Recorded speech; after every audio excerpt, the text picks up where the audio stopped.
Hello and welcome to the Candidate Forum for California State Assembly District 10, which is a 2-year term. My name is Patricia Souza, a proud member of the American Association of University Women in Petaluma. I'll be the moderator for today's forum. AUW, along with the League of Women Voters and Springfield Place, will be bringing you this forum tonight. This event is being filmed by Community Access Media and will be rebroadcast throughout the month of May on KRCB. At the end of our forum, I'll tell you how to access this forum as well as all the forums the League is conducting throughout the county. Before we get started, a word from our sponsors. AAUW advances equity for women and girls through advocacy, education, philanthropy, and research. Springfield Place is a vibrant retirement community, and the League of Women Voters is a nonpartisan political organization encouraging informed and active participation in government and influences public policy through education and advocacy. They do not support or oppose any political party or candidate. They do, however, take action on selected government issues in the public interest. We want to extend our gratitude to Eastside Baptist and St. James Catholic Churches for opening their parking access this evening. Now is the time to please turn off all electronic devices. And we ask you please no flash cameras. Oh, you're gonna kill me. Well, you are. We'll appreciate your cooperation so that we can listen to the proceedings without interruptions. Thank you. And now it comes to the good part. Let's introduce our candidates. Earlier tonight, we drew to have a fair distribution of the questions so that it wouldn't be, each question will start with a new person, so it'll all be fair. So, Gregory Allen is a businessman. Mark Levine is an incumbent. Diana Conti is a nonprofit CEO. Erin Karlstrom is a Santa Rosa councilwoman. And Veronica Jacoby is a former Santa Rosa councilwoman. Thank you all. Here's how the forum will flow today. First, we'll have the opening statements of 2 minutes each by the candidates. In the first portion, I will ask questions from a list of questions developed by the sponsors. Each candidate will have 1.5 minutes to answer those. Then it's your turn. When you entered, you were given the opportunity to take a 3x5 card. Please keep your questions as brief as possible and hand it to a card runner. Who are those card runners tonight? Okay, everyone can ask them for a 3x5 card. The question should not be directed to just one of the candidates because we want all of them to answer. And it goes without saying that any inflammatory questions or those attacking a candidate will not be considered. Since this forum is being taped for broadcast on television later, we need to keep within the 90 minutes, so our timekeeper extraordinaire is Linda Hungerford, who will help us do that. Candidates, the yellow card tells you that you have 30 seconds to sum up, and the red card tells you to finish your sentence. As in all League and AUW candidate forums, we endeavor to conduct a civil, respectful discussion with our candidates and from you in the audience as well. The more we know about the candidates and their positions, the better it is to cast an intelligent vote. All right, let's begin the questions. Okay, Gregory, you'll begin this first one. Won't you do opening statements? Oh, I'm sorry. Yes, 2-minute opening statements. Thank you. And we'll start with Gregory. Thank you, Patricia, and the League of Women Voters and everybody in attendance today. I'd also like to thank the other candidates and Assemblyman Levine for his presence here as well. It's an honor to be with you. My name is Gregory Allen. I'm running for State Assembly here in District 10. I was born in Marin County, raised in Marin, and also in Sonoma County. My dad was a union plumber, so I spent a lot of time with him, and he was a part of UA Local 38. We spent our summers up at Konocti and did summer camp up there as well, so it was a wonderful place to be.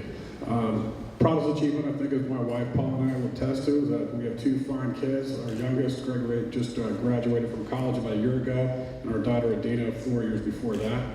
They're both productive, they work for themselves, they're self-supported, And to me, that's about most we could ever ask for. So I spent a number of years in the Air Force. I was on to be discharged after 10 years and got into business for ourselves. Paul and I, we work in the high-tech recruiting business. We work primarily with internet and software companies, mostly in Silicon Valley, but also across the country as well. And I'm also endorsed now by Howard Jarvis Taxpayer Association for my stance on Prop 13. It's probably one of my proudest achievements as far as the campaign is concerned. And I would welcome the opportunity to have your vote and support as we go forward in this campaign. Thank you.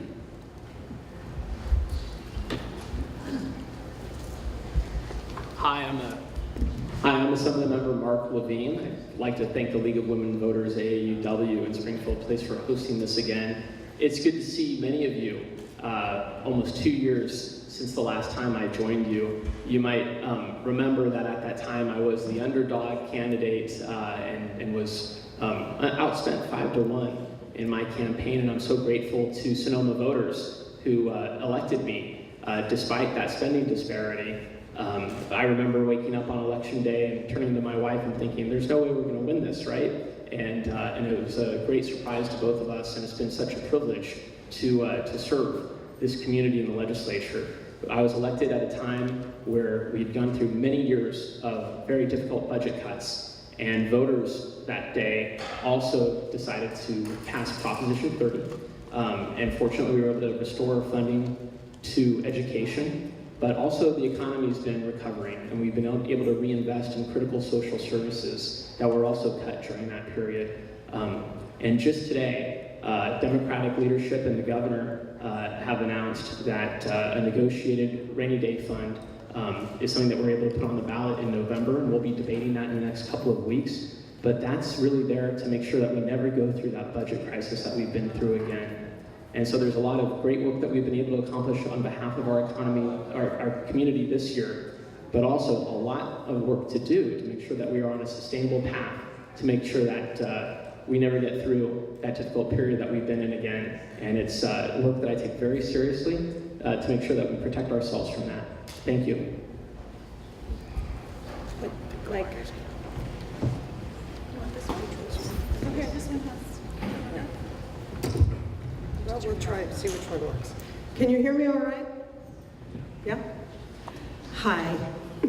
I'm Diana Conti, and I'm running because there's too much at stake in California to accept the status quo.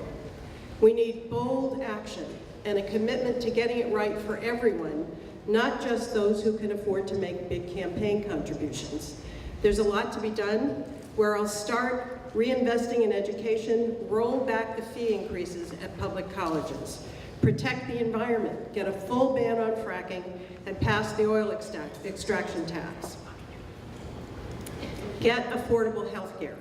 Really work towards getting Medicare for all single payer finally established, and build back the safety net so that we are not having costlier problems down the road, because we've been penny wise and pound foolish. And we need to get the corruption out of Sacramento. We need to have no crimes, no bribes, no loopholes, and no secret money. That means we need to pass the Disclose Act and get public campaign financing. Now, people would say these are wonderful things to have that may be impossible to get. I don't agree. It just takes not giving up.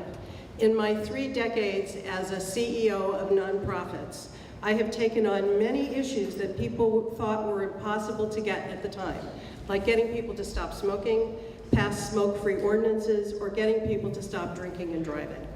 As a 2-term trustee of the College of Marin, I've been able to resolve many contentious situations and build support for the solutions. I've lived and worked in both counties, and I will wholeheartedly really work to represent all of the needs of this district. I have the track record to build the public support and political will to make this agenda a reality, and I ask for your vote.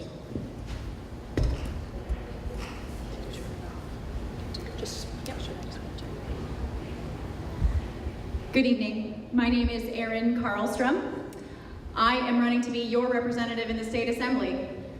I'm running to be a leader for this district, to be a leader on the issues that matter to me, to be a leader on the issues that matter to all of us. Our education, our environment, our health, and of course our economy. In today's political environment, that's going to take a lot of hard work, but I'm very accustomed to hard work.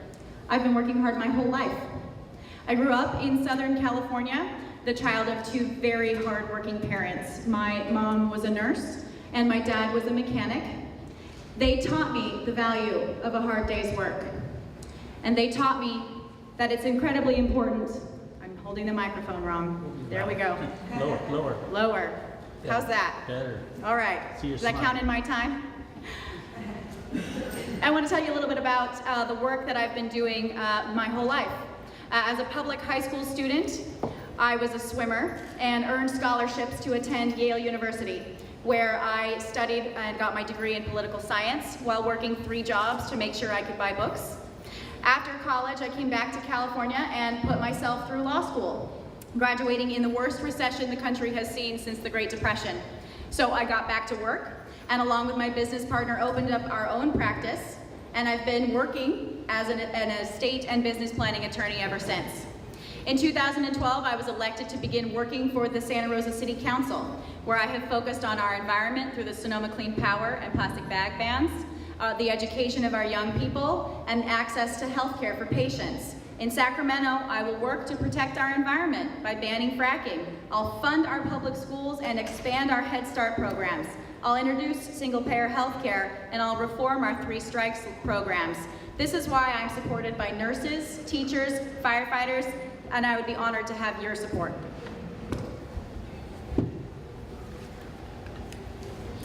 Hi, I'm Veronica Jacoby, my nickname's Ronnie, and I want to thank the League of Women Voters and AAUW and all of you for being concerned enough to come in and be with us. Thank you so much. My website is veronicajacoby.com, and on there is important information. I am still a candidate, and I can't speak about some other aspects, but my website can tell you about some other aspects. So please go to my web homepage, veronicajacoby.com, and it's at the top and center of the information. I'm going to focus also on climate change because climate change is real and it's affecting us now, and it's going to affect us even more as time goes on until we aggressively take care of it. There is a problem. There are solutions, thank goodness. The solutions are within our grasp, but we need to create solutions at the speed and scale needed. And Marin Clean Energy, wonderful leadership. Sonoma Clean Power, wonderful leadership. We're doing great things, but we need to do more, and the rest of California needs to also. And I also wanted to mention something that's good for our health and good for our planet, which is a plant-based diet. And there's a gentleman who I watched speak who believes that within a few years, all of the United States is going to be vegan or vegetarian. And I was impressed by his optimism. But it's one of those issues that many people have avoided because we care so much. We have so many memories about what we eat and those type of things. But it's a really effective way to reduce your carbon footprint very easily 3 or more times a day. So I just wanted to put that information out there. I also have ourgreenchallenge.org. I have some information back there. On that website, there's all sorts of wonderful tips on lowering your footprint. Thank you. Thank you all. I think we know a little more about you now. We look forward to hearing your answers to these questions. Since Gregory went first, we'll move on down to Mark and ask the first question: who are your principal donors?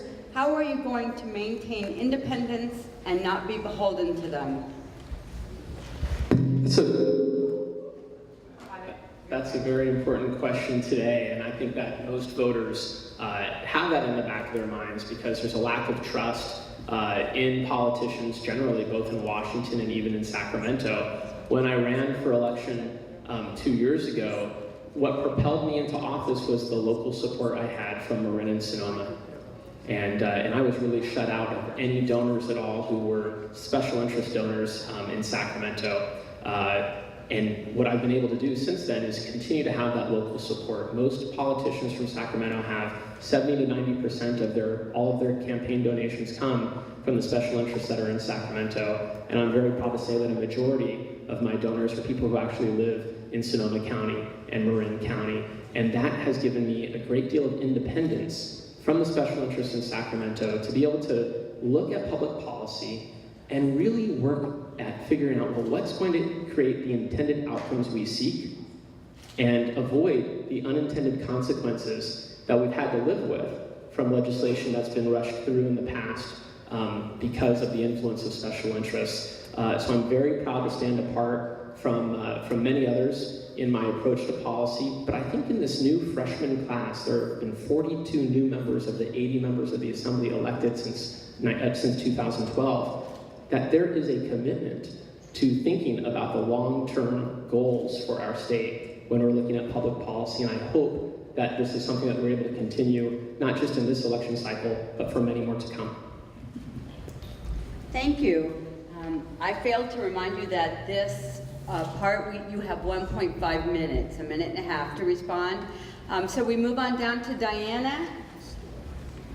Diana, again, who are your principal donors? How are you going to maintain independence and not be beholden to them? Well, 85% of my donors are individuals. So I have a large number of individuals who live both in Marin County and Sonoma County. I also am getting funding from SEIU, 1000, 1021, and State Council. So most of my donors are individuals. It is my commitment to make sure that the priorities in this state are about what everybody needs, regardless of income level, demographic, or any special need. It's been, I think, the name of the game in Sacramento has been the people with the biggest pile of money win. They get their priorities, and I think if you take a look at what's happening in the state's priorities now and in the budgets, the budget was balanced on the backs of those most in need. If you take a look at that, that's where the money is coming from big corporate donors. I don't have those, but regardless of that, it's my commitment to do what's right for everyone and make that work. It's not about who can give you the biggest campaign contribution. That's why the state really isn't working. It really is about finding solutions, balancing conflicting needs, and making sure that everybody in this state has an equal opportunity to thrive. Thank you. I'll repeat the question one more time. Who are your principal donors? How are you going to maintain independence and not be beholden to them? Thank you, Erin. It's a great question. Can you hear me this time? All right. My principal donors are local business owners and groups and families that represent working families here in the district, like nurses, like teachers, like firefighters. And they're supporting me because I care about the issues that affect working families in this district, like the quality of our public schools, like our clean air and clean water, like good jobs that pay a living wage and allow someone the ability to live where they work. These groups are also supporting me because I have a track record of fighting for these issues. On the Santa Rosa City Council, I have fought for living wages and programs like Project Labor Agreements and community impact reports that protect the integrity of our community. They're backing me because I have a track record on environmental issues by being an advocate for Sonoma Clean Power, that's bringing clean local power generation to our communities, and for our plastic bag ban. They're backing me because I have a history of funding programs like Santa Rosa's Restorative Justice Program that's keeping kids in school and bringing equity into our school systems. That's why they're supporting me, and that's why I would be honored to have your support. Thank you. And finally, Veronica, who are your principal donors? How are you going to maintain independence and not be beholden to them? Well, my principal donors are myself, so it'll be pretty easy to not be beholden to myself, I guess. And I have a few individuals, but very, very small. I am a big supporter of Citizens United. I'm a big supporter of public financing of campaigns. In Europe, there's There's public financing in a lot of countries, and the results are, I think, much better for the people. Bill Moyers had an interview recently where he talked to Paul Krugman, and I'm not sure about the pronunciation, but they were discussing a book called Capital. And at this point in time, the United States has the greatest concentration of wealth for any time in history and anywhere on the planet. So corporate interests are controlling our society to a huge degree, and it's very difficult to get elected without lots of money, and it's very difficult to not be beholden when you get big money. Some people say they aren't, but votes say otherwise. And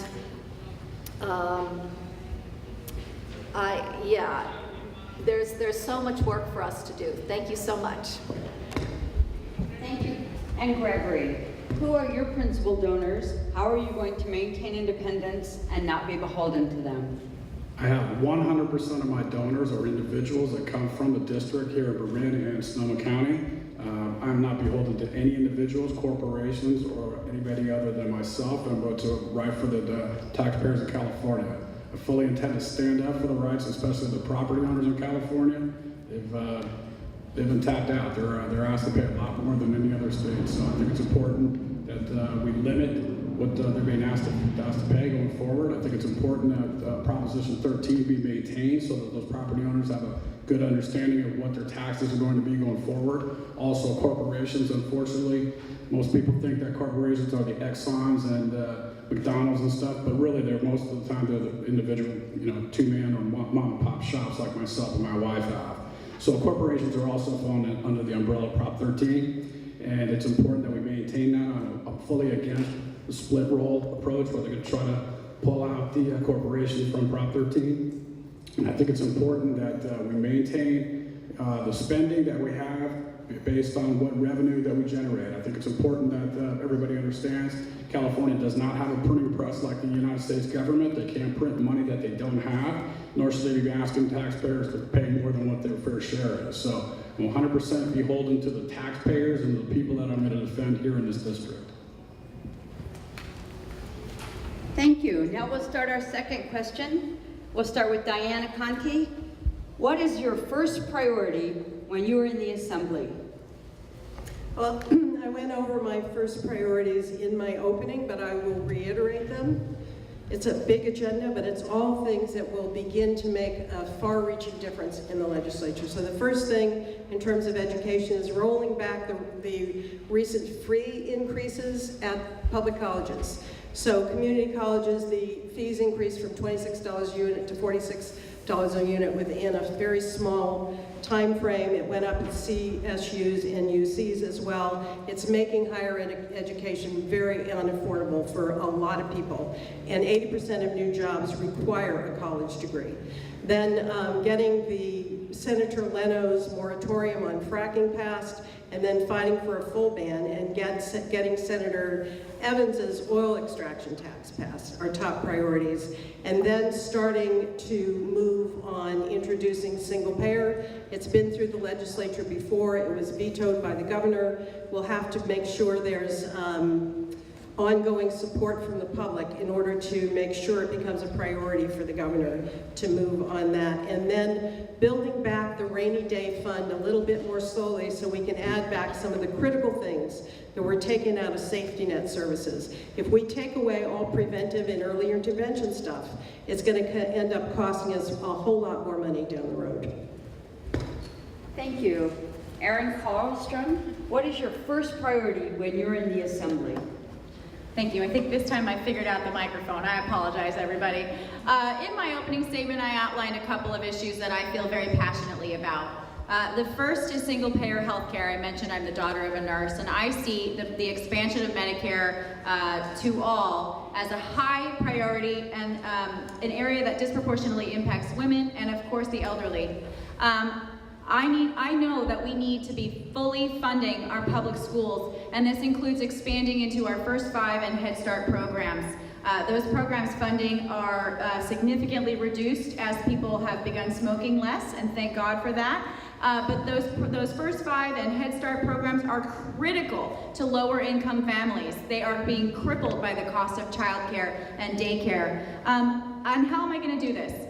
I actually believe that we need to roll back Prop 13. We need to implement that split roll approach that's going to require corporate property owners to pay their fair share into our tax coffers. They've been taking a walk for a very long time, and the taxpayers, the average homeowner has been carrying that burden more so than they should be.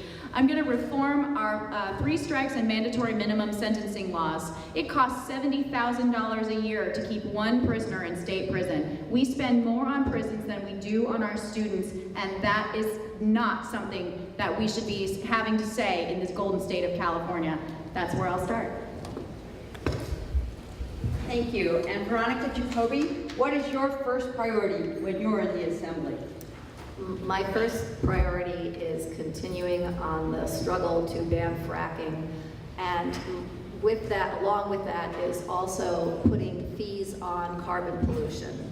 And with the fees with the money that's generated out of that taxing of pollution, we can fund our education. I guess I haven't quite gotten this quite yet. Here we go. Is that it? Closer, even closer, okay. So yes, with the taxing and the fees for carbon pollution, carbon polluters should not be getting away with ruining our future. And that money can come back as a shared dividend or cap and share, or so paying a dividend so everybody can benefit from the polluters paying. And also a percentage can be designated for education to get our education system up where it should be. Also for healthcare, getting our healthcare the way it should be. And also, the safety net, which of course healthcare is part of that, but the safety net has really taken a beating, and I want to make sure that we take care of everyone in this state. Thank you. Thank you. Gregory Allen, what is your first priority when you're in the Assembly? Again, the first priority I think is maintaining Proposition 13. There's been an Assembly bill that was passed. It's called Assembly Constitutional Amendment number 8. The Assembly passed this bill. They had it in discussion on a Friday. Everybody anticipated they'd be back on Monday to talk about it again. They got in session on Saturday and passed that bill. And what it starts to do is erode the 2/3 majority that's required under Proposition 13 for increase in taxes. I think it's important that we stop this attack on Proposition 13. Again, the taxpayers, the homeowners, and property owners here in California, they're paying way too much. The other thing I think is to stop that high-speed rail program that's projected to go down in the middle of the state of California. It's a $64 billion project, and just like the Big Dig project in Boston, and now the project that's in trouble up in Seattle, I think this is a project that's far below what it's ultimately going to cost us. I also think it's important that we stop the governor's plan for the large 45-mile-long tunnels to bring water down from the Sierras. I think it's a much smarter move for us to increase the capacity of our existing storage capacity in the reservoirs here. I was really surprised to find when the drought was in the grips of the drought a few weeks ago that I drove by some of the reservoirs in Marin County in particular, and they're very, very shallow. They're not very deep at all. And so I don't think it would take a lot for us to increase the capacity of those reservoirs. We don't need to go out and start building new ones up, but we need to take care of the ones that we have currently. So I think it's important that we start to realize what's taking place in Sacramento. We're in the grips right now of a supermajority that's got complete total control, and I want to stop that. And Mark Levine, what are the first priority. Yes, the priorities that you're working on right now in the Assembly? Thank you. When I was elected, my first priority was making sure that we can create a sustainable budget for the state of California so that we don't slip back into the years of dire budget cuts that we've been in. Fortunately, we've been able to dedicate those Prop 30 dollars to education, billions back into K-12, hundreds of millions into our community colleges, and combined $250 million to UC and CSU. We need to continue that. But as the economy rises, we also need to restore some of the critical social services that so many of us depend upon. My attention to the education issues, and particularly some legislation I authored that the governor signed on higher education, resulted in the California State Student Association naming me their Legislator of the Year this year, which was quite an honor for my first year in the legislature. I've also focused on environmental issues, from banning fracking, single-use plastic bags, but also on making sure that electric vehicle charging stations are as ubiquitous as gas stations. We have a goal in the state of 1.5 million electric vehicles on the road by 2025, and we need to make sure that the infrastructure is there. I'm glad that the governor signed my legislation to do that. I think in this room, it may be obvious to us, but it's important for legislators in Sacramento to know that California is an aging state. We have about 5 million seniors over 65, and that by 2020, we'll have 8 million seniors over 65. By 2035, 20% of our state will be over 65. We need to plan for our future, for our aging population as well. Thank you. And our last question is about fracking, and I know lots of you have talked about it, but this will give you a chance to really share with the audience what you think. So we'll start with Erin this time, and what is your stance on fracking? I do not support fracking in any form in the state of California. This is a process that utilizes hundreds of thousands of gallons of water, which is in very short supply here in California, always, and especially now that we're in the depths of one of the most significant droughts we've seen in recent history. It takes that water and shoots it into the ground to forcibly push up natural gas or oil. What this process does is continue our dependence on fossil fuels, which in a state that has such aggressive climate change legislation is exactly the wrong direction for us to be going. It's also incredibly dangerous. This process disturbs the Earth's core, the Earth's crust. We live in earthquake country. The fact that we would voluntarily commit this act is insane to me. The process of fracking has been linked to earthquakes in states like Ohio, where they're engaging in a process of introducing chemicals into the water that then go into that oil they're extracting and make it extremely flammable. They then wonder why the trains that they put this gas on are blowing up and causing significant damage to the communities that are subject to these rail lines. They're also introducing a chemical into the water, which is extraordinarily toxic to human life. So in California, fracking is a no-go for me. Thank you. Veronica, your stance on fracking? I'm totally against fracking, yes, and it is insane. Our water quality and our water quantity need to be protected. It's very, very important. I am one of the co-founders of the Sonoma County Water Coalition, and for years we have been talking about protecting our water because we are in a drought. The situation is going to get worse before it gets better, and fracking is absolutely the worst thing to do. As Erin said, it uses a lot of water, and the poison that it puts in, it can damage our water table, can make wells go bad. There's a film called Gasland, and a follow-up film where people turned on their tap and had a flame nearby, and it was like a flamethrower coming out of the faucet. So, you know, there's no good reason to do that to our wonderful state. And I wanted to also point out that, yes, climate change is not a warm and fuzzy topic, and considering changing our habits isn't warm and fuzzy, but there's nothing to fear but fear itself, and we need to face climate change, and we need to take action because it could end up really wonderful. You know, we could end up with quieter streets, better air, better ways of getting around. Thank you for your time. Gregory Allen, your stance on fracking? As a military veteran, I'm very aware of the fact that we unfortunately have to deal with some very bad actors in the world. As it stands today, we import a great deal of our oil from the sheikhs over in Saudi Arabia.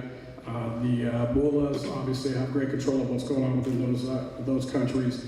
Obviously, we're seeing what's happening with Putin over there. He's got basically Crimea in his grips. He annexed it without a shot being fired. Now he's got a great deal of pressure that he's putting on top of the Ukrainians as well. So I think it's unfortunate we have to do things that we're going to have to support ourselves. I think a lot more needs to be studied with the fracking. I think people need to understand that our water tables are typically about 300 to 500 feet deep. Fracking normally takes place about 3,000 to 5,000 feet deep. So obviously we need to do a lot more and be very effective in what we're doing, but I think the EPA is all over it right now, and we need to make sure that we trust in what they're doing, and hopefully they're going to do the right thing. Again, I think it's important for us to also put in the pipeline that's going to be coming down from Canada so we can import more oil from, you know, better countries like that, and obviously from Mexico as well. So I think it's very important that we consider where we're at this point. We unfortunately are tied to oil. It would be a wonderful thing once we get off it. I'm a proponent of hydrogen and study of its capabilities, but I think until we can get to the point where we don't have to deal with those bad actors, we're going to have to unfortunately do the best we can with what we have. Thank you. Mr. Levine, your stance on fracking. Thank you. I support a ban on fracking, and actually it can take as many as 3 million gallons of water to frack a well. And there are other techniques, including acid matrix stimulation, new technologies that they're using that are very poisonous to our natural environment. With the Environmental Caucus in the legislature this past year, we worked together with Senator Pavley, Senator Leno, then Assemblymember Mitchell, to force the disclosure of fracking chemicals. And this is one of the first in the nation laws that we were able to do. And I'm working with them again this year on a ban to see if we can continue this fight. I mentioned earlier my bill to create an infrastructure for electric vehicle charging stations. We can plan for a clean energy future. We just need to continue on that path, and I'm glad that I have partners in the legislature to do so. Thank you. These questions are giving, oh, we have one more. Diana, I'm sorry. That's okay. Your stance on fracking. Yes, well, you've heard me say it in previous questions, but again, let me reiterate. I'm opposed to fracking. It's something where there comes a time when you have to stand up and say, no, this isn't going to work. This is something that's going to benefit big oil. It is something that's going to take us down the road of continuing to rely on something that's toxic and is not sustainable. And as all of my colleagues on this board have talked about, it creates pollution. It uses up way too much water that we cannot afford during a time of drought, and it can cause earthquakes. It is a short-sighted solution to our energy problem. And it is time for us to stand up and say, it's time to ban this. And it's time to put more energy into other renewable energy sources.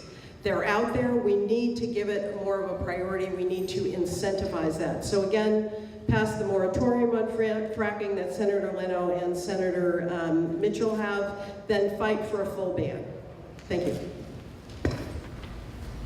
Thank you. And now we'll begin our last question from our sponsors. And we'll start with you, Veronica. What qualifications do you have that set you apart from your opponents? I need a mic. Well, I'm a mechanical engineer and I specialize in energy conservation. I'm also the founder of ourgreenchallenge.org. I'm a mother of 2 birth children and a foster mother of 6, and I know how precious children and the future are. And so I, of course, care about all the issues, but climate change is the issue that we need to remember all the time, and that we need to keep in our lens, and we need to add it to our to-do list every single day. And there's nothing more important to me than the future, because my children and your children and my grandchildren and your grandchildren are going to be stuck there, and so are we, for at least part of it, hopefully for a long part of it. But my daughter was pregnant in North Carolina. Her husband was serving in the military overseas in harm's way. And the temperature was 105 degrees. And her water broke early, and it all ended up okay. But my family's been very clearly impacted by climate change, and many other families have too. And there's been lots of suffering, and there's going to be more, unless we change. So I know it's not fuzzy and fun, but it's important, and it could end up really wonderful. Thank you. Gregory Allen, what are the qualifications you have that set you apart from your opponents? Again, I'm a military veteran. I was in special operations, so I understood what it was like to have high risk, high reward type missions. I know that we're in a difficult time right now in California. Unfortunately, we have legislature that's spending far more than they're taking in tax revenue. So their plan is to increase the taxes on all of us in every capacity, in every way that they can. They sometimes say that the taxes are one thing, fees are something else.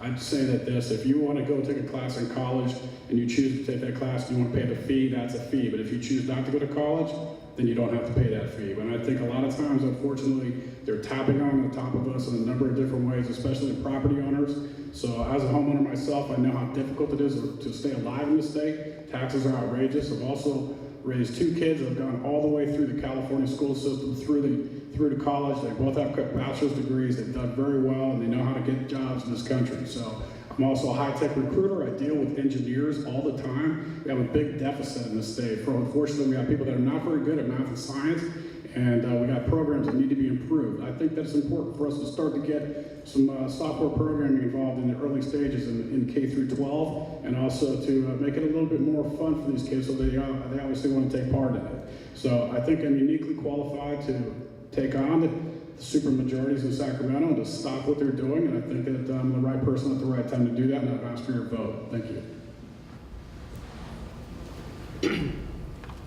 Mark Levine?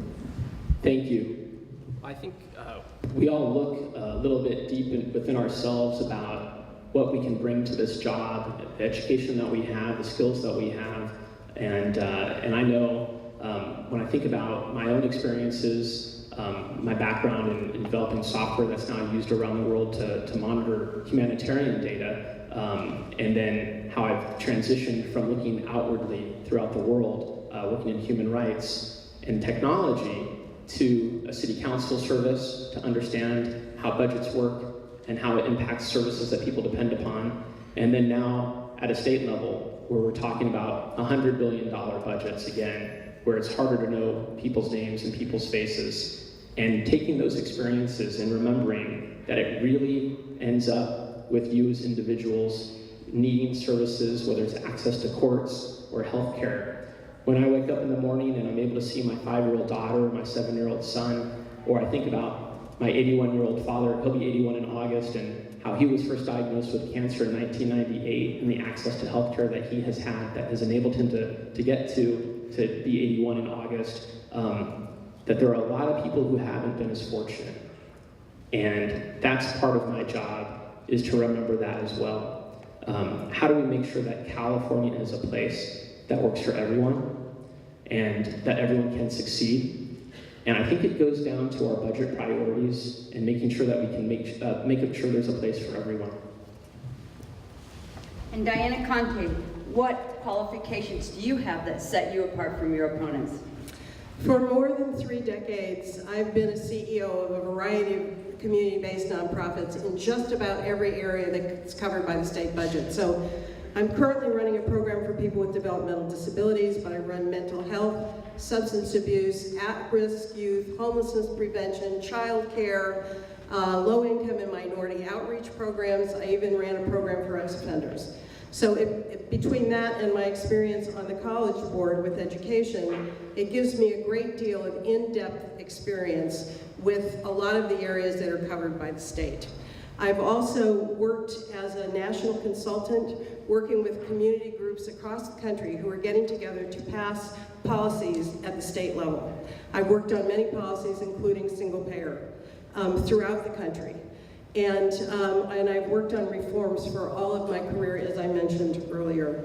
I have also lived and worked in both Marin and Sonoma County. So I lived in Sebastopol for 9 years. I worked for Social Advocates for Youth and for the county as Deputy Drug Program Administrator.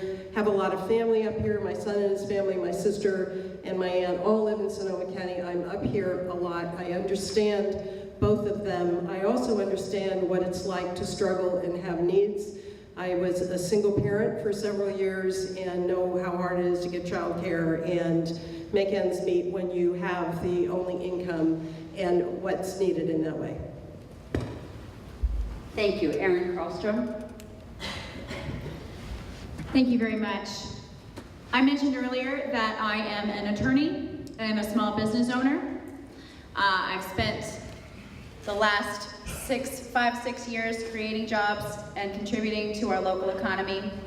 I serve on the Santa Rosa City Council, where I represent 170,000 people and work with a budget of just over $400 million. We have 1,200 employees.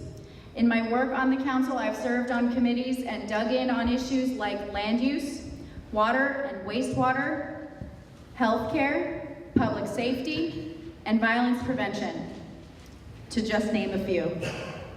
Because of the relationships that I've built on the council, I have been given an extraordinary opportunity to lead. And in my time on the council, I have put forward and gotten adopted a vulnerable users ordinance that is protecting pedestrians and cyclists on the street. I led a medical cannabis subcommittee that brought forward a unanimous recommendation making it easier for patients to access their care. I was an early and vocal advocate for Sonoma Clean Power and for our now adopted plastic bag ban.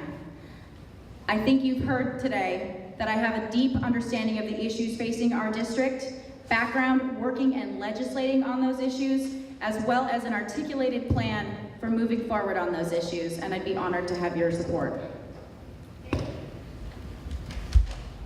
All right, now we're going to move into the questions from the audience. The first question, and again, you'll have 1.5 minutes to answer. The first question says, Southern California seems to have had a better handle on addressing water supply issues during a drought. How would you address this issue in the North Bay? And I think we'll start with you, Gregory. Yeah, once again, I hate to be redundant, but I think it's important that we increase the capacity of these reservoirs. Lake Sonoma is a good example. You can see how low it's become during the drought season. The other lakes in West Marin, obviously, they're only a couple feet deep, and it really doesn't make a whole lot of sense to have it maintained like this. I think it's important for us to save as much as we can during those rainy years and to be very efficient in our use of water during the drought years. I also think it's important for us to start to use gray water, just like it's being done in Autodesk and Santa Fe and the Marin IJ building. They've done a very good job of watering some of the plants with gray water. It's a very sophisticated system in order to separate those two, but I think it's important that we start to look at that, especially for some of the public buildings that are out there. Obviously, we need to be very wise. I mean, my dad was an avid fisherman, so he took us camping a lot, and I was always taught to always leave the place that you were in far better than the way you saw it. So I think it's important that we're responsible that all of us have, that we leave that not only for our children, but our grandchildren. It's not a very difficult situation, but it's the most important issue that we have of our time. All these other problems and issues are going to go to the wayside if we don't have enough water to live on. So it's really important, and I think that the other thing we could also consider is some desalination capabilities. We got a big ocean out there. We can start to utilize that as well. So I think we need to be smart. We need to maybe put back some of these other things like the high-speed rail and the tunnel. I don't believe is necessarily a good model as well. I think Jerry Brown, the governor, tried that back in his first term as governor. I don't think it's effective to use it this time. So. Thank you. Mark, do you need me to repeat the question? No, I don't. Okay, good. Thank you. Well, I think that we really need to continue a focus on conservation and conservation technologies for all of California. When Governor Brown signed an MOU with the Prime Minister of Israel, conservation technologies was a part of that, and I was grateful that the governor invited me to that signing. It's something that we need to focus on as a state. We also have an opportunity with Congressman Huffman and Thompson, who have both endorsed me, are working on federal rules to enable reservoirs to keep more water. So now that we can predict rain further out, which hasn't been a problem this year, right? But there's been rules about when a reservoir is so high, they have to release water, because if there's more rain, it could flood and go over the reservoir. But now we have better technology, so we can plan ahead and see if water's 10 days out, or rain is 10 days out, or rain is 14 days out, and plan ahead a little bit better so that we do not release water from a reservoir that we may in fact need because there's no rain on the horizon. And that's something that we need to continue to work on. Diana? Hi. Well, obviously, we have to get much better at conservation. We also have to get much better and more realistic at looking at what our water usage is statewide and what's going on with that. We can't just pick one area and then another area and not pay attention to how it's affecting that. One example of just paying attention to one area and not others at the detriment of others would be the peripheral tunnels, which I oppose. I think, again, better conservation measures, better storage capacity.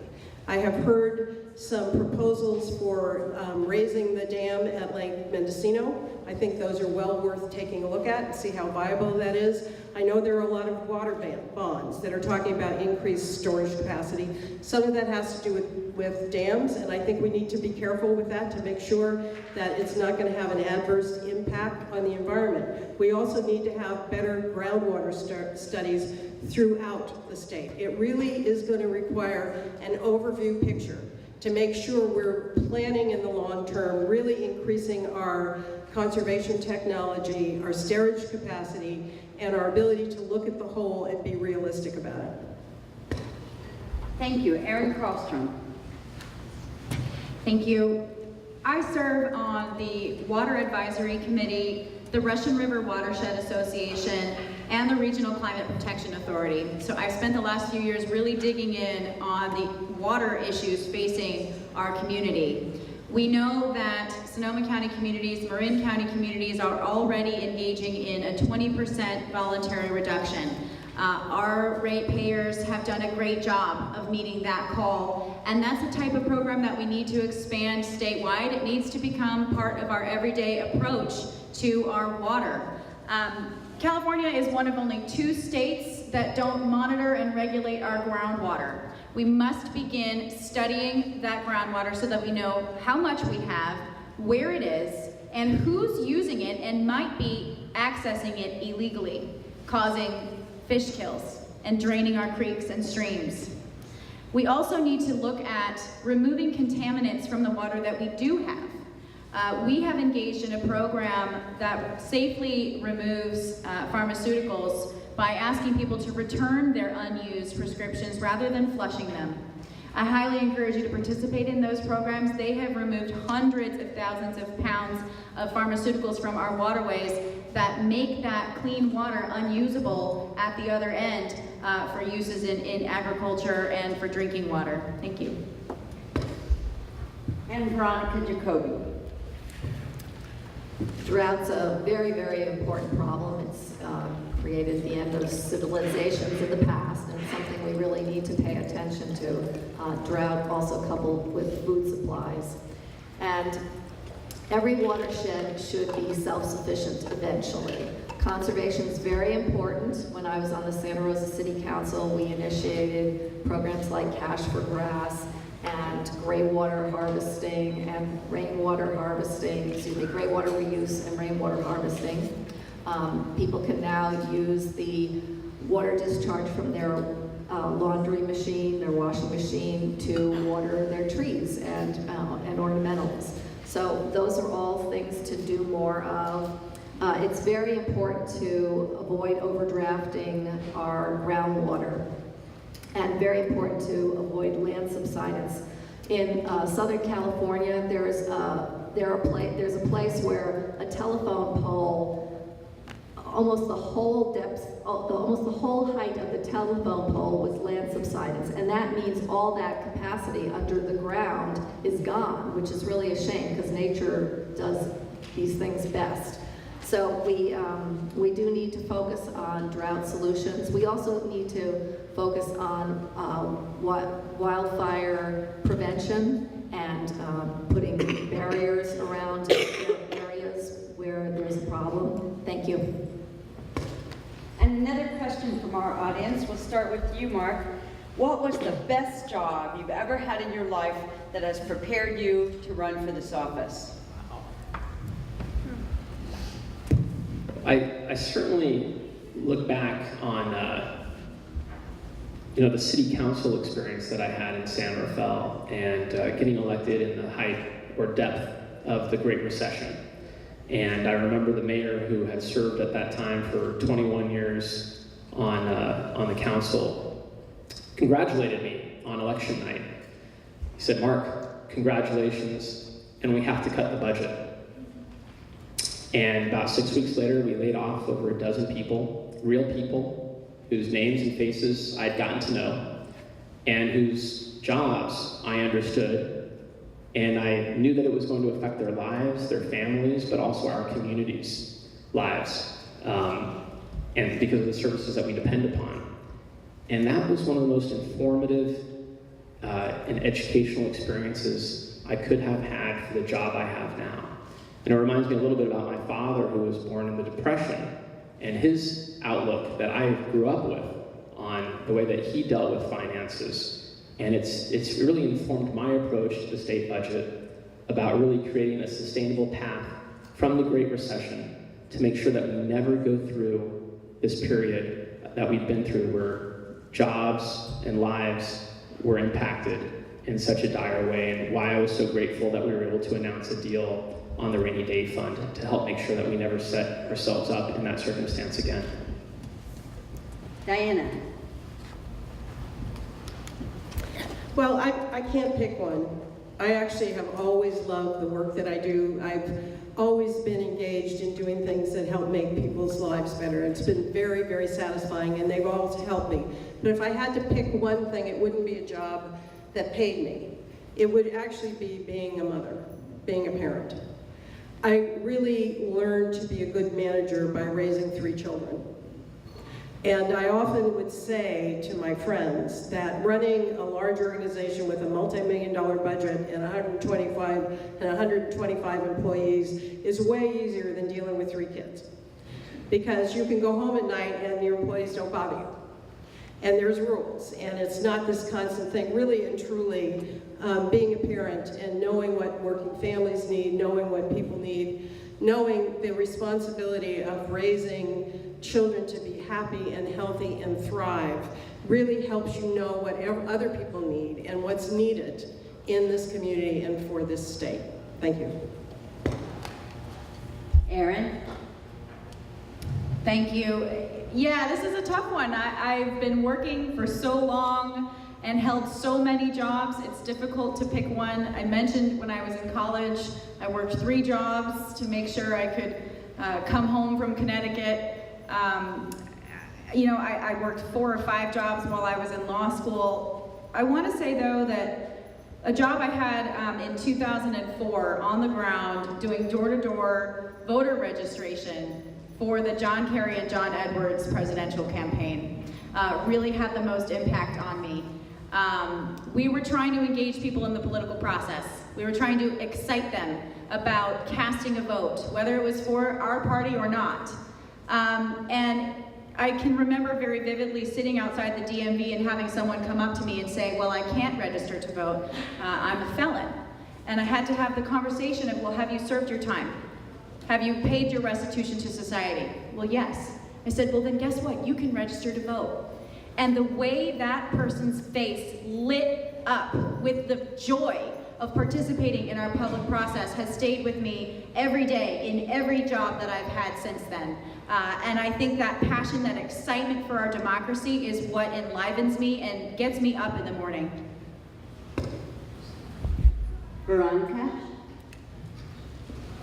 Well, I have a list here, and the first thing that came to mind was being a foster parent, and of course being a parent also, just incredible.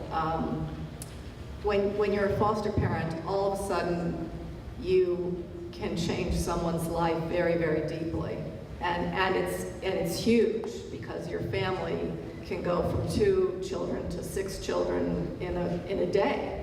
And that's just huge. Being in the first progressive majority ever on the Santa Rosa City Council was also a big one. I know we said one, but too bad. And I'm going to throw one accomplishment in there too.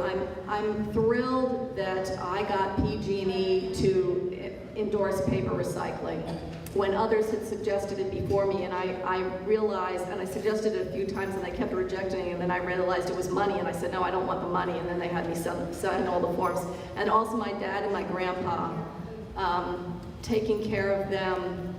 My grandparents raised me and getting to take care of my grandfather and my father. And my father I didn't get to spend much time with during my childhood. And so to get to care for him while I was on the Santa Rosa City Council, which was incredibly intense. But you know, I got to, his mother died when he was young, and I got to give him a loving home. Thank you. Gregory. I've been blessed with some really outstanding jobs in my life. Many of them have, shaped me into being the person I am. Obviously, I've worked with brave men and women in military operations. That gives you a great deal of pride. You do things that are not supposed to be done. I've also been fortunate enough to build a business with my wife in a high-tech recruiting business. It's a difficult, very technical field that we're involved in. And a lot of times we're working with people that are developing products that are really not created or even thought of at this point. So those are great things to do. But again, I also share the same sentiment that being a father and being a husband, I think is the most important thing that you could ever do. And raising kids to be productive and self-sufficient and people that can go out and hopefully be good taxpayers as well, I think is important. And I think that's where I have my most pride, and I hope that they're going to go and continue on and do the same thing with their kids. And that, to me, is the most important job that we all have. Thank you. And now another question from the audience. How are you going to create jobs? And Diana, we'll start with you.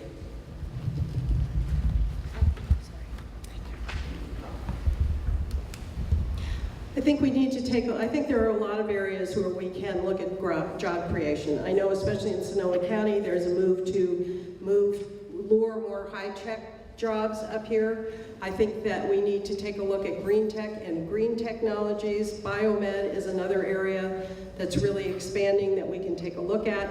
Tourism is important, ecotourism, a lot of areas. I think in terms of green technologies, we really have, and any kind of development or innovations in terms of renewable energy, we have to take a look at certain kinds of incentives to really draw that and create that. We have to make sure also that we have a business-friendly environment for small businesses. That when we are taking care of the other things at the state level, we need to make sure there's not collateral damage to small businesses in that way, and we need to really work together so all elements of things that we want to have happen in our local communities are working together to make sure that there is job growth. Thank you, Erin. Probably one of the most fundamental questions that we face. It was earlier mentioned that we do have an aging population, and that is a matter of fact. What we also need to address is that we need to have people working, contributing into the tax rolls to support the services that we all will someday need. I mentioned I'm an attorney, I'm a business owner, I've created jobs in this district.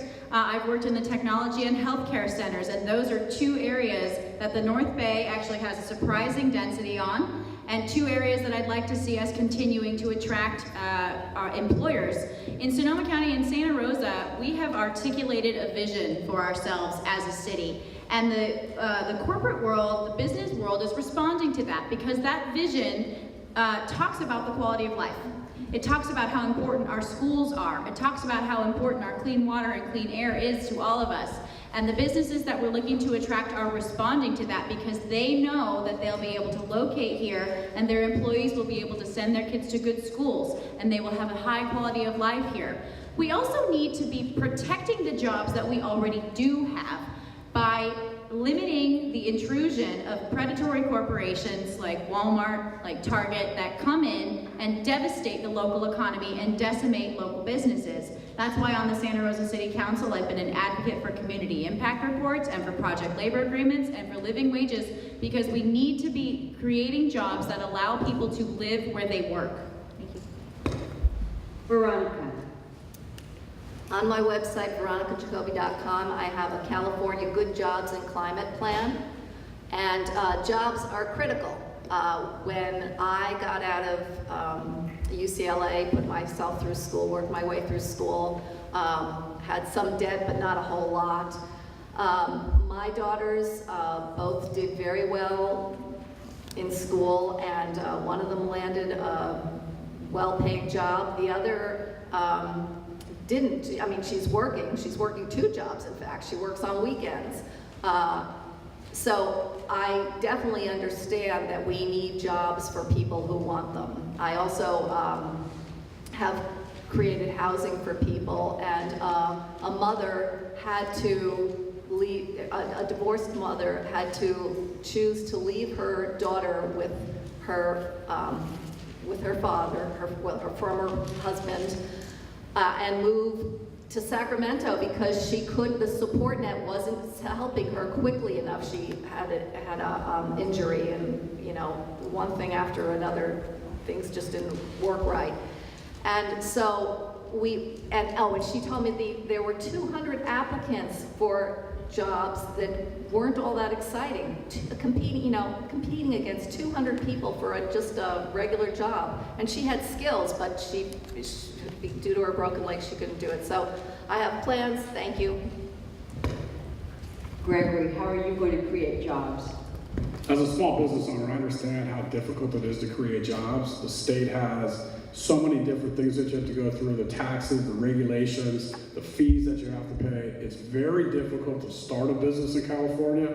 I think that what we need to do, first of all, and I think that we need to stop Rick Perry's attempt to get all the good jobs from California moving to Texas. I think it's important that we understand that he's doing a darn good job of recruiting, and we need to stop that. We need to be the California gold like we used to be. We need to be the place that everybody wants to come to work here, to start a job, start a company, raise families, be successful here in California. But right now it's too difficult for them. It's expensive for businesses to operate, and that's why they're leaving the state in droves. So we need to stop that. We need to also, I think, put much more of a focus on technology, high-tech, well-paying jobs that are careers for people. These are things that people can live well on. These are, 100,000-year jobs. So I recently got a guy on a job he just graduated from Stanford, 4-year degree, got a $100,000 a year job right out of college. These are the kinds of things that we need to train our people in math and sciences. We need to start them at the K through 12 level, get them involved in it, get them interested in doing the things that software and technology will bring, and bring those technology jobs up here. I think it's important. That's going to be my #1 focus, is to try to make sure that those Silicon Valley jobs don't leave the state. They come up here into our district. I think it's an important thing. We've got very smart, hardworking people here. We need to make sure that we take care of them first. And Mark, how will you create jobs? When I speak to employers across the North Bay, there are 3 issues that they raise as barriers. One is the transportation challenges that we have. 2 is the high cost of housing. And 3 is the skills necessary for the jobs they're hiring for. And they're looking for ways to resolve that. As the lead Democrat on the local government committee in the Assembly, I was able to shepherd through a bill that dismantled last year the old enterprise zones, which was essentially corporate welfare for companies to get tax credits for almost any type of job they wanted, so long as those jobs were in certain parts of the state, but not here in the North Bay. We were able to usher in a new program that allowed us to focus on the types of jobs that we want and need, the high-paying jobs, the jobs that require the important skills that hopefully, with the funding that we're able to put back into higher ed and K-12, we're able to get into, and the job training programs, and have that focused on research and development, as well as on manufacturing, so that we can grow the middle class here in California, and of course here in the North Bay, make it possible for businesses that want to grow here to be able to hire more people and stay here, rather than having a startup succeed only to leave to find another place to grow, which is something that we need to work very hard in California to maintain. And another question from our audience. Is it fair for neighbors with similarly valued property to pay vastly different taxes based on the year the home was purchased? And some of you have mentioned Prop 13, but our audience would like to hear more about it. So this time we're going to start with Erin. Well, it's a loaded question, of course. Prop 13 has been a remarkably positive thing for private individual homeowners. Not having to fear that your property tax rates are going to outstrip your income or outstrip your Social Security or retirement benefits. is a hugely important thing for the security of our community. The different rates do disproportionately impact new homeowners, or would-be new homeowners. But I don't think that we want to take the approach that of totally throwing out the Prop 13 protections that have been in place for those private property owners. I think what we need to be doing instead, as I mentioned before, is implementing the split roll approach that would require corporate property holders to be subject to regular reassessment so that they are paying their fair share before we do anything that would impact our private homeowners. Thank you, Veronica. Yes, it is important to protect existing homeowners, and it is very sad that due to big banks and fraudulent loan practices, many people have lost their home, and certainly I believe that the protections for Prop 13 for homeowners should stay. I agree that corporations don't need that kind of protection. And I also believe that new homeowners, you know what you're getting into. So although a neighbor might pay something very different, when people know what they're getting into, when they get into it, that's fair. So that getting reform on Prop 13, making corporations pay their fair share, protecting existing homeowners, and thank you very much. Gregory, Prop 13. Prior to its passing back in 1978 with a 2/3 majority of California voters, Proposition 13 was defending what happened prior to that time. California, up until that point, you could have your property assessed at anywhere from 50 to 100% increase in taxes on a yearly basis, and there was nobody that could tell what was going to happen. It was set by the municipalities. When Prop 13 passed, it set a rate of 1% of the purchase price initially, and then it could not increase no more than 2% per year for the life of that, until the person sold the home. So this has been a fair thing. It's worked out very well. And again, I'm a firm believer that the split roll issue is a problem, because if you separate the corporations from this as well, all they're going to do is pass along and increase fees to the consumer. So people don't think about that in the long term. I think I'm starting to hear a little bit different tune as far as what the protection is on Prop 13.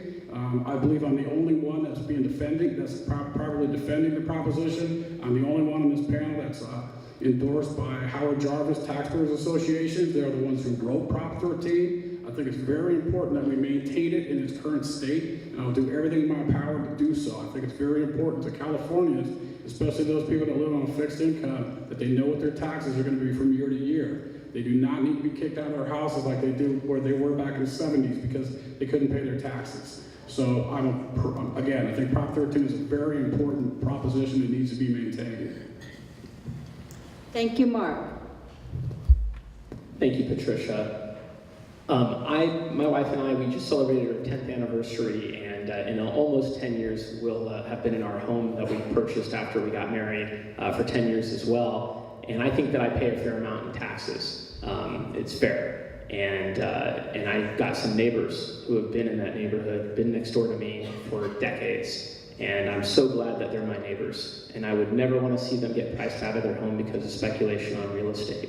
And I think that Prop 13 really protected them. And those are protections that I'm going to be benefiting from as well, where I don't need to worry about my income keeping up with the cost of how fast the cost of real estate is. And we all know how expensive the North Bay is. And so it's very important to protect that.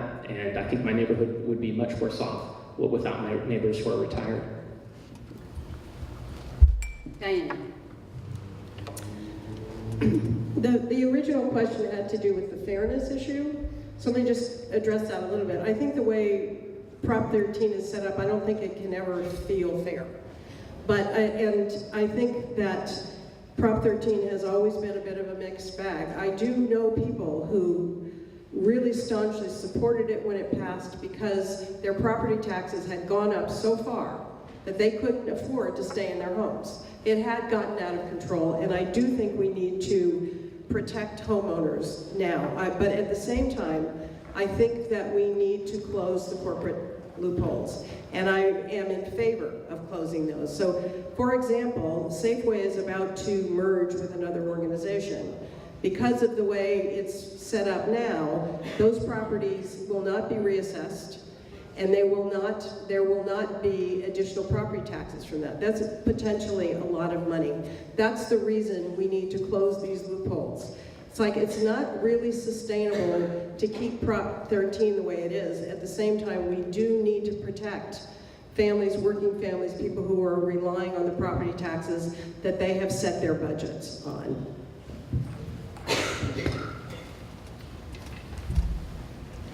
Thank you.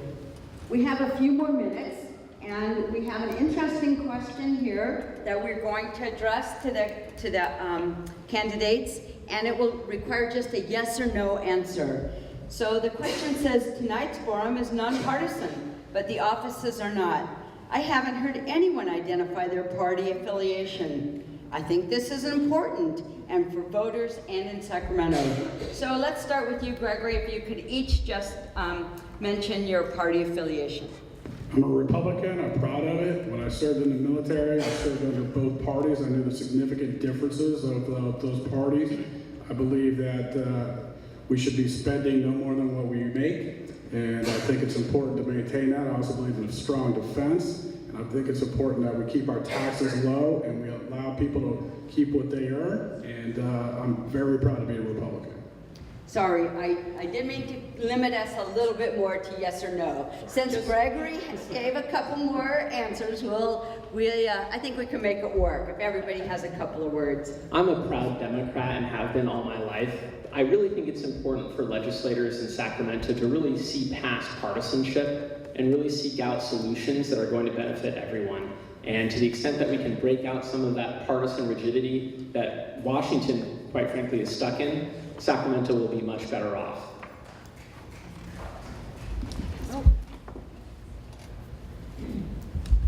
I'm a Democrat. I've always been a Democrat. However, I was raised in a Republican family. All of my relatives, except one of my sisters, are Republicans. So I understand really all points of view in that way, and I kind of came to being a Democrat. It was kind of news to me to find out I was a Democrat. I knew I wasn't a Republican. I didn't know what I was, but I kept finding a Democrat that I wanted to vote for in the primary. And then I realized all the things that were really important to me were part of the Democratic Party.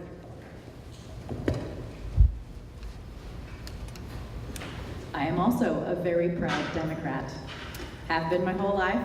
The reason I'm a Democrat is because I care about the issues that impact working families, the affordability of healthcare, the quality of our public schools, the health and vibrancy of our economy, and the cleanliness and preservation of our environment. I'm very proud to be supported by the Vice Chair and Secretary of the California Democratic Party, as well as the California Teachers Association, California Nurses Association, local firefighters, and the National Organization for Women.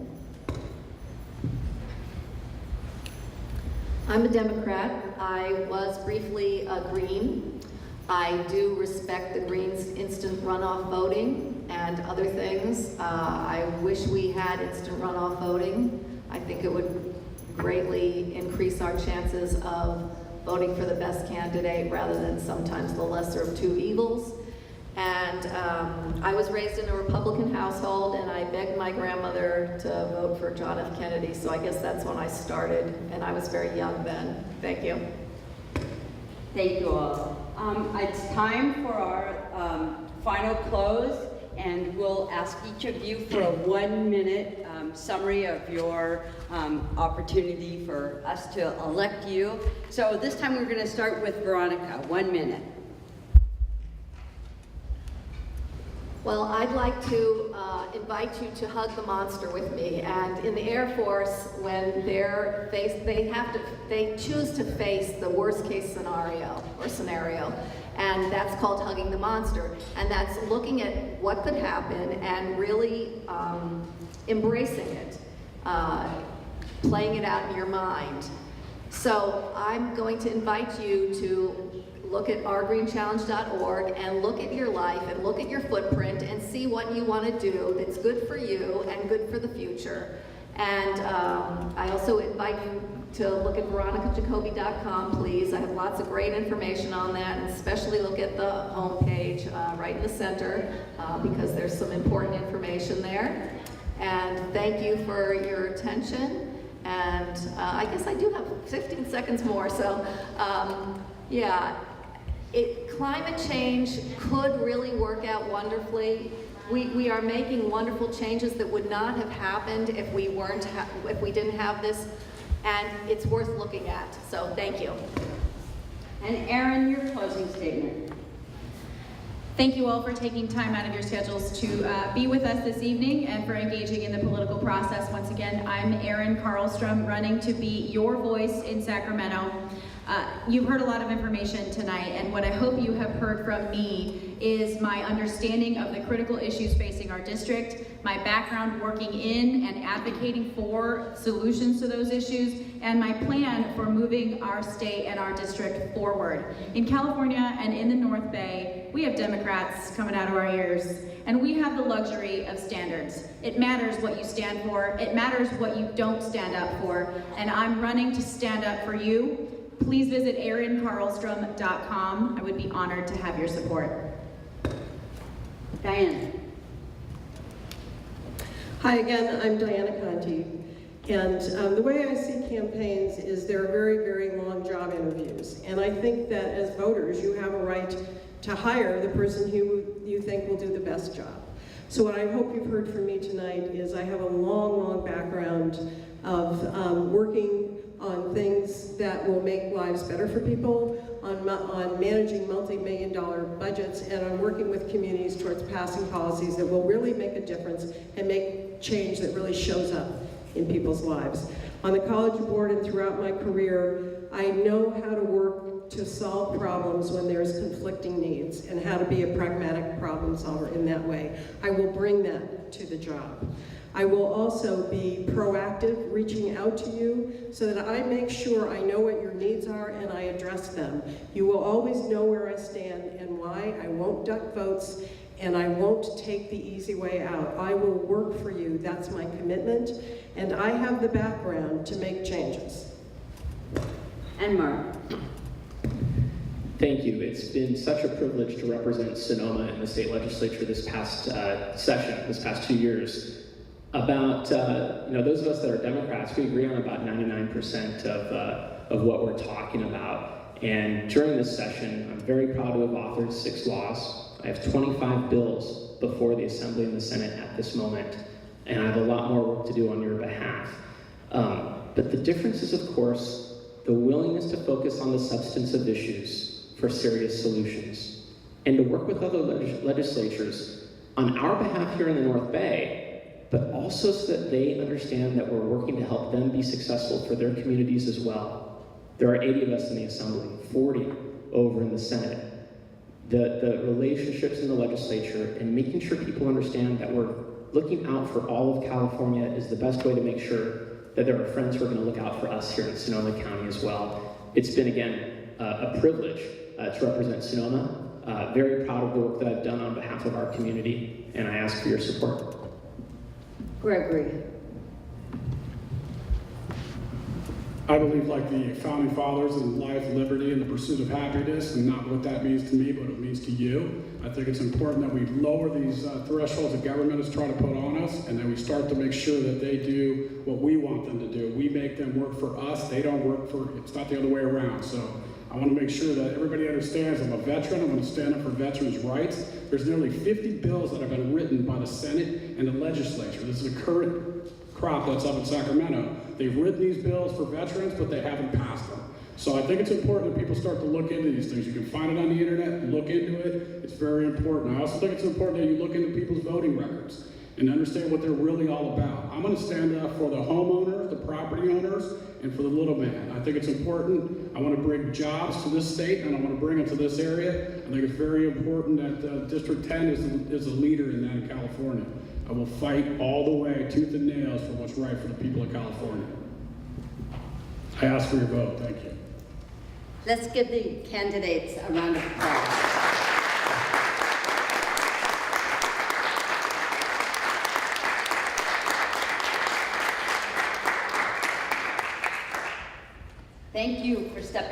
political arena. Good luck to you all.